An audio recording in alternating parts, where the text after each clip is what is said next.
Marcus K. Dowling, the Nashville country music reporter at the Tennessean, and I'm here at Assembly Food Hall for a songwriting round with the host of Color Me Country Radio, as well the owner of the Color Me Country brand, somebody who Mickey Guyton said that you are building an empire.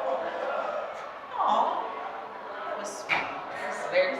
Aww. Thanks, Mickey. Yeah, so let's talk about that. Let's get into this. Let's talk about empire building.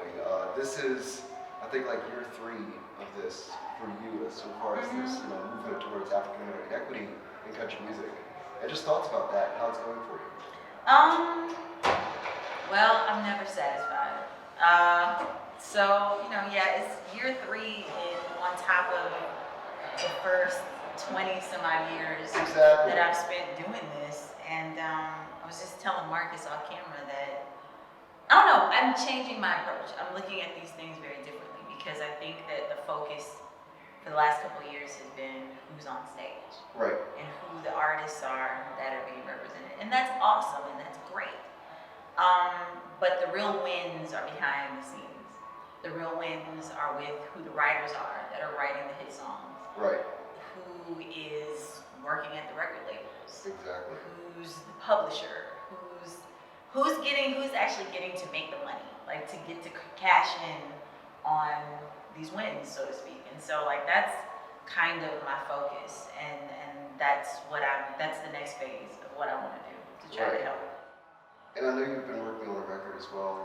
Yes, in the midst of all of this You've been intermittently crafting what would be, I think this is, as far as country albums, what number would this be? This is album number 4. Number 4? Yeah. Okay, so... Not counting the children's record and exactly. the Christmas record. Right. You're a Grammy-nominated artist and all this stuff. All that, Yeah, so take me into that, because we've been seeing on Instagram and social media, you've done stuff with Miko, and you've also worked with some other folks. I'm going to be doing a lot of stuff with Miko. Like, we're working on some stuff. Fabulous. So I'm actually very excited about that. I'm just writing. It was really important to me to be able to take this moment that I've been very blessed and fortunate to have and reintroduce myself. Right. But also assert the independence and the artistry that I've gained along the way so that people that may not have necessarily been paying attention for the last 13 years will now get to see, oh, that's what she's been doing. That's what she does. So that's what I'm looking for because there's a lot of, and God bless them, but because of the Mary Morrises of the world and the Brandy Carlisles and all these different artists, you have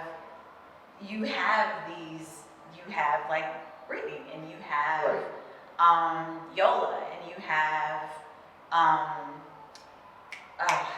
Allison Russell and and mind you, these are all powerhouse, amazing, talented, ridiculous women. Right.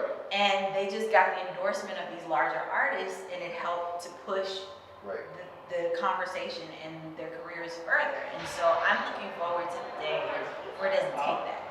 Where it just is like, you know what, that girl is good. Or that girl can sing, or that girl deserves to be here. And so that's what I'm looking for. That's what I'm excited for. That's what I look forward to. Thank you so much. Thank you. It's been Marcus K. Dowling, the Nashville country music reporter at Tennessean, here to Assembly Food Hall for the Writers Round for Color Me Country with Rissi Palmer. Yay.